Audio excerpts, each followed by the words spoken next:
अफवाह है उनसे भी जान लेते हैं। देखिए इनके हाथों में है दिल्ली मांगे योगी मॉडल, नो मर्सी फॉर तरुण से लिंचर्स एंड दिल्ली मांगे योगी मॉडल। दिल्ली में योगी बाबा की बड़ी पुकार हो रही है, तो क्या लग रहा है सलीम वाजपेयी जी को न्याय मिला? आप लोगों को न्याय नहीं मिला अभी तक? हमें बिल्कुल नहीं मिला। आज हमारे साथ तरुण भाई के भाई हैं, हम इनके लिए इंसाफ मांगने के लिए यहाँ गुहार लगा रहे हैं। पिछले 6 दिन से हम इनके परिवार के लिए इंसाफ मांग रहे हैं। क्या इनकी दोष है कि ये था कि 2 घूंट पानी गिरने से इनके भाई की जान चली जाए? उस माँ का लाल खो गया है। हाँ तो हाँ नहीं बोलिए। हम सरकार से इसी का अनुरोध करेंगे कि हमारे भाई के लिए इंसाफ चाहिए, हमें इनकी पर्सनल सिक्योरिटी के लिए हमें चाहिए। और उस जिन्होंने मारा, जिन जिहादियों ने मारा है और जो जिहादी उनका साथ दे रहे हैं, उन सब का इनकाउंटर चाहिए। बाकी हमारे भाई बताएंगे।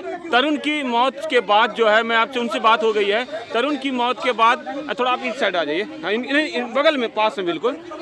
तरुण की मौत के बाद ये बड़ी खबर निकल के आ रही है कि जिस उत्तम नगर में मुस्लिम मात्र 30% थे, 20% थे, अब वहाँ पर हिंदू लगातार घटते जा रहे हैं। वो जो है 40-45% हो गए हैं। तो क्यों नहीं घटेंगे? अगर ऐसे हाल होंगे तो सबके दिमाग में खौफ बैठेगा कि हमें तो मारा जा रहा है। हमारे लिए ना सरकार खड़ी हो रही है, वहाँ का समुदाय का कोई सही जो ये कहते हैं कि हम भाईचारा बिगाड़ रहे हैं, तो उस मुस्लिम समुदाय के इंसान से हमारी ये रिक्वेस्ट है, आओ भाई, उसने गलत करा है, हमारे भाई को जान से मार दिया, इंसाफ दिलाओ, तुम मारो उसको।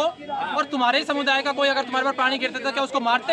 है इतना दम तुम्हारे अंदर? पुलिस जो एनकाउंटर नहीं कर रही है, घर भी कह रहा है कि जो है डेमोलिश किया है, पता नहीं कितना किया है, इस पे क्या कहना है आपका? ये हमें लॉलीपॉप देने का तरीका है कि उसके छज्जे तोड़ दिए गए, क्या उससे इनका भाई वापस आ जाएगा? हाँ। ये मैं आप सबसे पूछ रहा हूँ, क्या उस माँ का दर्द खत्म हो जाएगा? वो माँ बेचारी अकेली रह गई हमेशा के लिए, उसका बेटा कैसे वापस आएगा? क्या 2 छज्जे तोड़ दिए गए इंसाफ मिल गया? छज्जे तोड़ने से इंसाफ नहीं मिलता है। 1 लाख रुपए में छज्जा बनवा देंगे, लाओ हम बनवा देंगे, उसका एनकाउंटर कर दो, हमें कोई दिक्कत नहीं है। उस गली में उनके 10 घर हैं, क्या उनको कुछ छेड़ा गया? वो वहाँ पे कोई भी मुसलमान समुदाय का लोग ये उठ के नहीं कह रहे हैं कि इस इंसान ने गलत करा था। उसकी छाती पे सिल्लियां मारी गई, उस बेचारे को बेरहमी से पीटा गया। ये मर्डर नहीं है, मॉब लिंचिंग। मॉब लिंचिंग का भी सबसे हाईएस्ट पीक का मॉब लिंचिंग है ये। तो क्या लग रहा है कि योगी बाबा की जरूरत है अब दिल्ली में? हमें बिल्कुल योगी मॉडल चाहिए हमारे भाई के इंसाफ के लिए। हम दिल्ली सरकार से दोबारा यही गुहार लगाते हैं कि दिल्ली पुलिस के हाथ खोल दिए जाएं, और जब तक हमें हमारे भाई के लिए इंसाफ नहीं मिलेगा, हम उसके साथ, तरुण भाई की फैमिली के साथ पूरा खड़े रहेंगे। और मैं दलित समुदाय के लोगों से भी ये कहूँगा, भाई हमारा दलित भाई था, वो हिंदू भाई था। जो ये कहते हैं, जो उनके राजनेता हैं, वो ये कहते हैं कि दलित अलग है, हिंदू अलग है। आपसे हाथ जोड़ के अनुरोध है, इनमें मत बटो और हमारे दलित भाई के लिए सारे आगे से आगे खड़े हो। सारे दलित समुदाय, आज हमें इस भाई के साथ देना पड़ेगा, तब जाके ये बिल्कुल सही रह पाएगा। चंद्रशेखर जी तो कहते हैं हम ईरान जाएंगे लड़ने के लिए, तो जाओ ईरान जाओ फिर। तो यहाँ क्यों नहीं लड़ते? क्यों ऐसा हाल हो रहा है?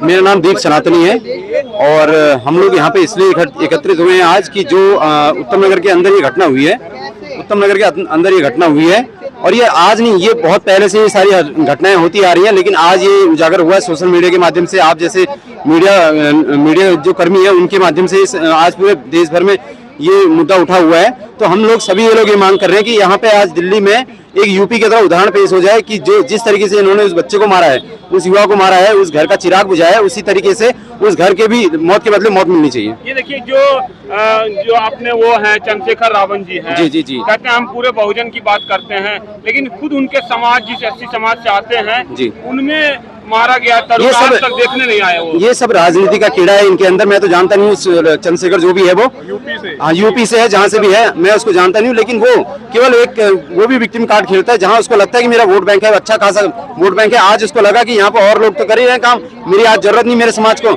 अगर वो होता समाज के हित में जानने वाला या बात करने वाला, तो उसके कई लोग यहाँ पे थे, तो वो भेज सकता था वहाँ पे। चलो खुद नहीं आ सकता। ये बताइए, नहीं खुद क्यों नहीं आएगा जब आप कह रहे हैं कि ईरान जाऊंगा लड़ने के लिए? जी जबकि वहाँ भारत सरकार नहीं लड़ पा रही है, उनका विरोध नहीं कर पा रही है, इतने पावरफुल लोग हैं।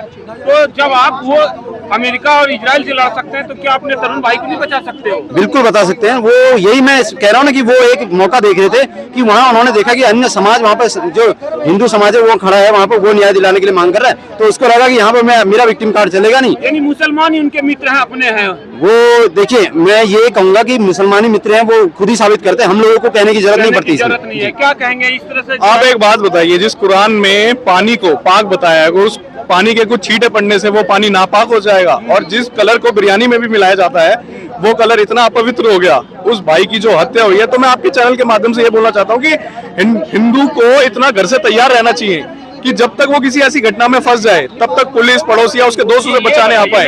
कि जो उस इलाके में कह रहे हैं हिंदू 80% थे, अब जमीन बेच के, घर बेच के जा रहे हैं। हाँ, पलायन कर रहे हैं। अब इस पलायन की जिम्मेदारी कौन लेगा? एक बात बताओ, सेंट्रल में सरकार हमारी, स्टेट में गवर्नमेंट हमारी, उसके बाद भी वो तरुण जा रहा था भाई, उसके घर के पास से लोग बेच के जाएंगे, पलायन करेंगे, तो इनका जिम्मेदार कौन होगा? यही हाल खयाला में है, यही हाल आस पड़ोस में, ये हाल बहुत ज्यादा है, बहुत ही गंद मचा हुआ है, जिससे रेखा सरकार को गंद कम करना चाहिए।